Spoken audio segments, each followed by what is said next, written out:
everyone. Today, 33 of Mental Health Month, and this year's theme is resilience, communities and connection. And I'm talking to this theme over the previous month of October, but we're pretending that it's still October, okay? So my name's Tammy Horton. I'm a mental health educator and mentor, CEO and founder of Phoenix Initiative and of Come By Here. And I'm feeling a bit chilly today, so I'm all rugged up. Now, only a fool learns from his own mistakes. The wise man learns from the mistakes of others. This quote by Otto von Bismarck might be a bit harsh, but there is some truth in this. It ultimately saves a lot more time and hardship and enables you to progress quicker. So let's explore this further.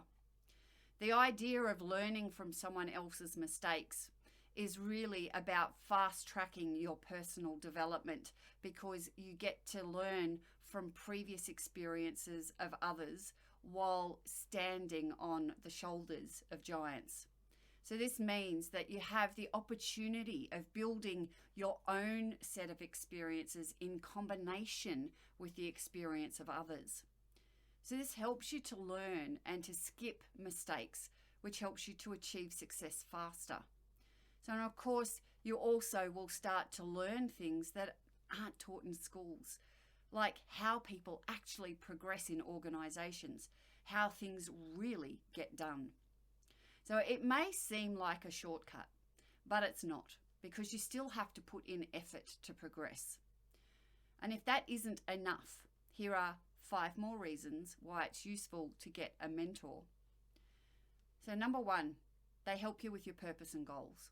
A mentor can guide you in clarifying what you want to achieve and where you aim to go.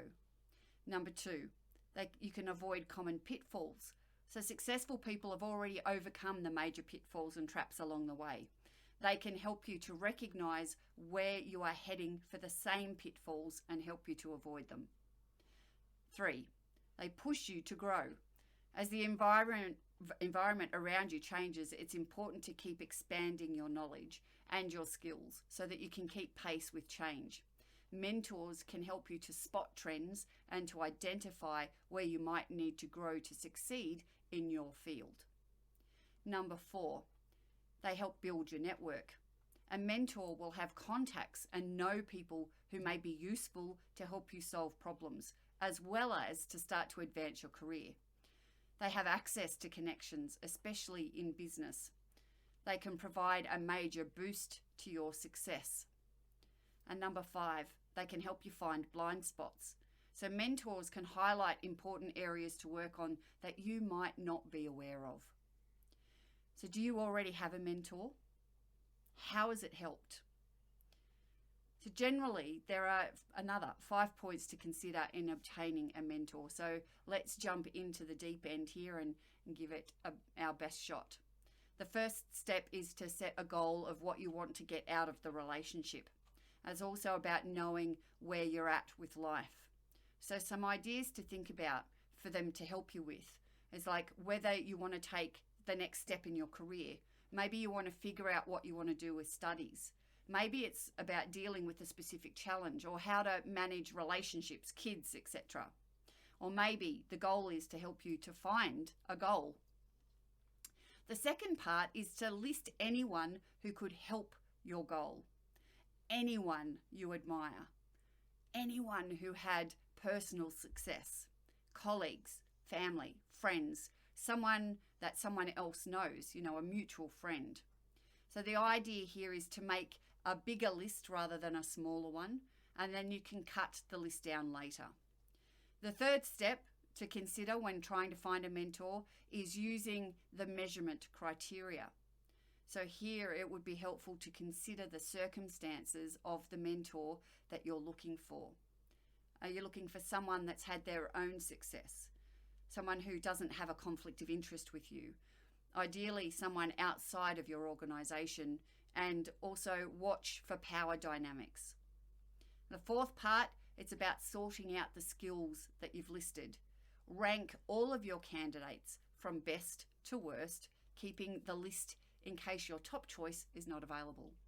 Decide on the one that you'll connect with first, and then reach out. The last point is to take action. So this involves contacting your candidate, communicating clearly what your goal is and why you thought that they would be great as a mentor for you. So set up some regular meetings every month or so that they can help you be accountable, and take ownership to schedule the meetings. Don't leave it up to the mentor to do it. It's also important to recognize that you don't have to stay with the mentor. If for some reason it's not working between the two of you, well, then that's when you can look around for somebody else or for more mentors. Move to the next person on your list. So this relationship's built over a longer span of time and is usually a lot longer process. But what about in the short term? So this takes us to the concept of a mirror, where you notice someone with qualities or skills that you want to mirror or develop in yourself. So with mentoring, it's a longer term relationship where it provides advice across many different areas. While with mirroring, it's more leaning towards the short term and has specific qualities that you respect or admire. So one requires receiving while the other requires action to be done outwardly. Another difference is that mentoring usually involves one individual, while mirroring can be done with many more. So as a result, mentoring requires higher levels of objectivity, since you want to make sure the advice that they give you on big life matters is right for you, while mirroring doesn't require as much objectivity. And the final difference is about the frequency and the length of time for contacts. So mentoring is extended over a longer period of time, but also less frequent, while mirroring is more short-term oriented, since it's about direct observation of the person's qualities that you're wanting to develop. So here's some examples of what you might like in someone and want to mirror. So it could be that someone that handles criticism very well, or someone that's very effective at conducting meetings. Maybe it's someone that writes insightful reports, someone that's good at coming up with unusual solutions.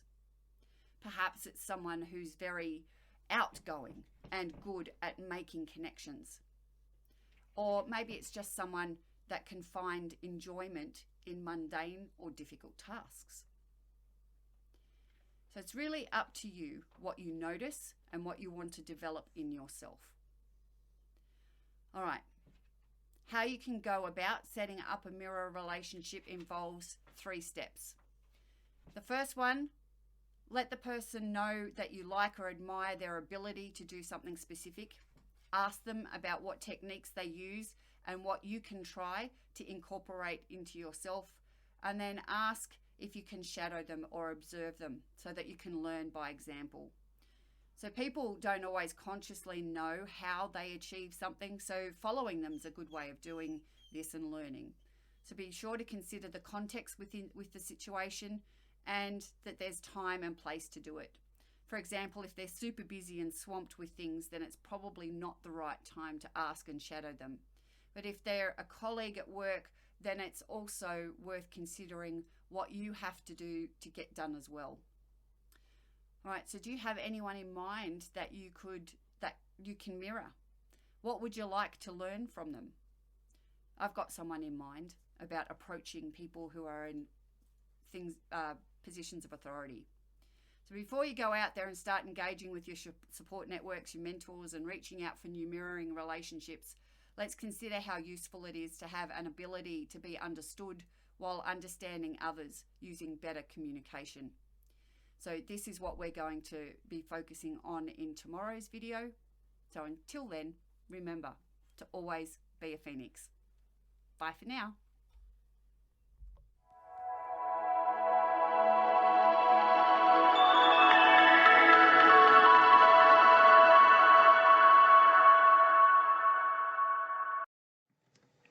Hi, me again. Don't forget to subscribe to find out when new videos are coming, and check out a few that I've prepared for you earlier. Bye!